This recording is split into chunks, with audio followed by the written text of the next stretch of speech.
So now in this video, we're going to look at a PNP bipolar junction current source. The actual current is going to be set by this resistor and a trimpot voltage divider, as you can see there. So this will ultimately set the voltage across the resistor, this trimpot will, and then based on its resistance, it will determine how much current flows and the voltage across it. It'll be the voltage across it divided by its resistance. Basic Ohm's law. We're going to use a 1 kilo ohm resistor, 1000 ohm resistor, because it makes the math easy. For every volt across it, we'll have 1 milliamp of current. So, in any case, first we will grab the PNP bipolar junction transistor. So this is a 2N3906, left pin emitter, middle pin base, right pin collector. So as you can see here, the emitter, if we turn it that way, now is on top.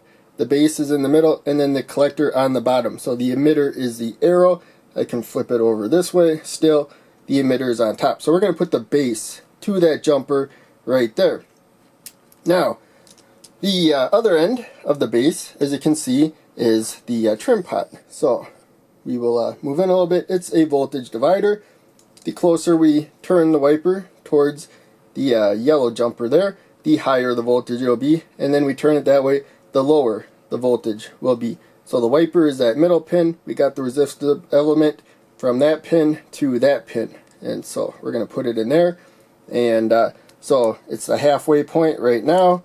It can turn that far to the negative rail or that far to the positive rail. So we'll go back to about the halfway point.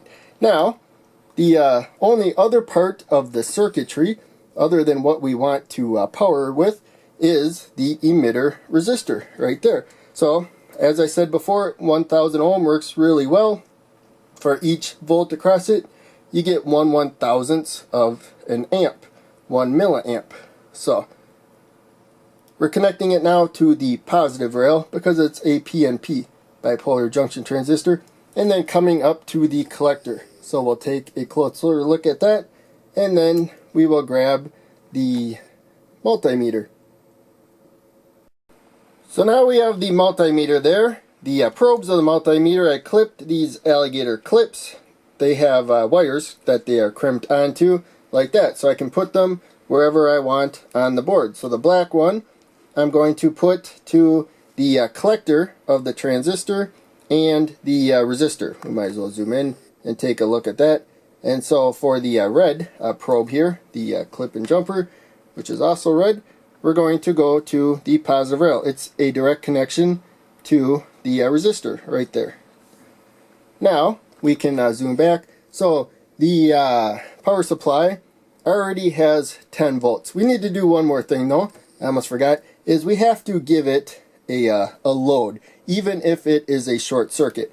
And ultimately, when we measure current, the meter will be a short circuit, but we need to add that to get an accurate voltage reading. In fact, we can first look at the voltage without the jumper there. So there you can see it's 1.36. It should be higher than that.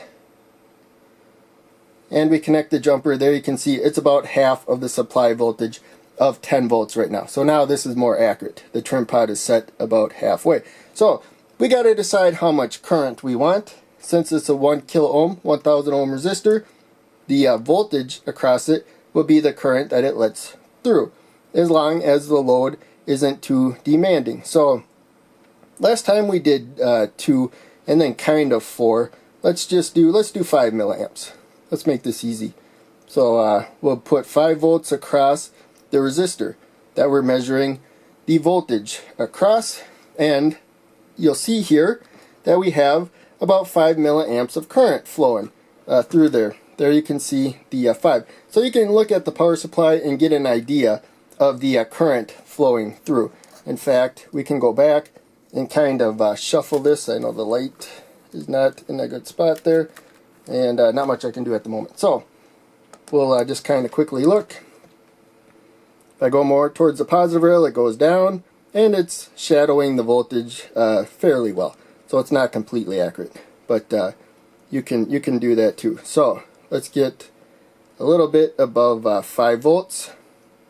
This isn't as accurate as a multimeter, but it's close. So there we go. We're real close to 5 volts. So what we're going to do is, first I'll turn the meter off. I'm going to take the alligator clips off. So we saw there's about 5 volts across there.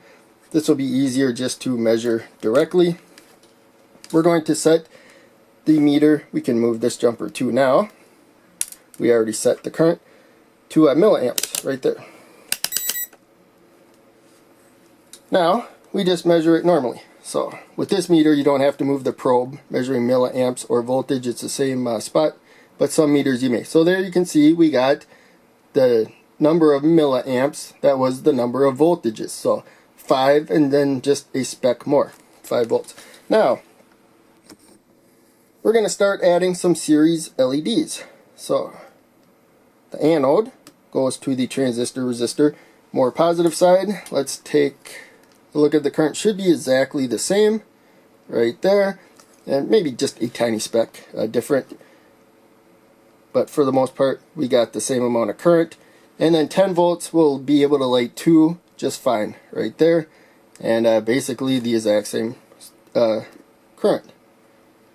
Now we add a third one in series, and we need more voltage in order to do that. So we could have set that to power supply to 12 volts, and then when we set the current to 5 milliamps, when you raise the voltage though, it changes the trim pot voltage. So you got to take that into account.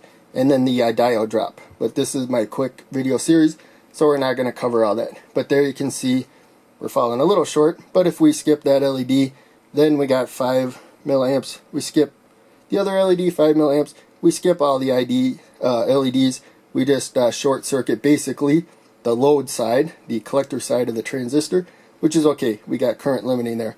There you can see we got the current that we set. So as long as the load doesn't demand too much voltage, and you don't change the power supply voltage if you're using a voltage divider, you will get a set current out pretty reliably. So that's it for this circuit. This is just a quick video. I did other ones that explain this circuit in a lot more detail. You can try to find those or whatnot, and other sources. But check out one of the other videos I'm posting. Make sure you click like and subscribe. I will see you in the next video.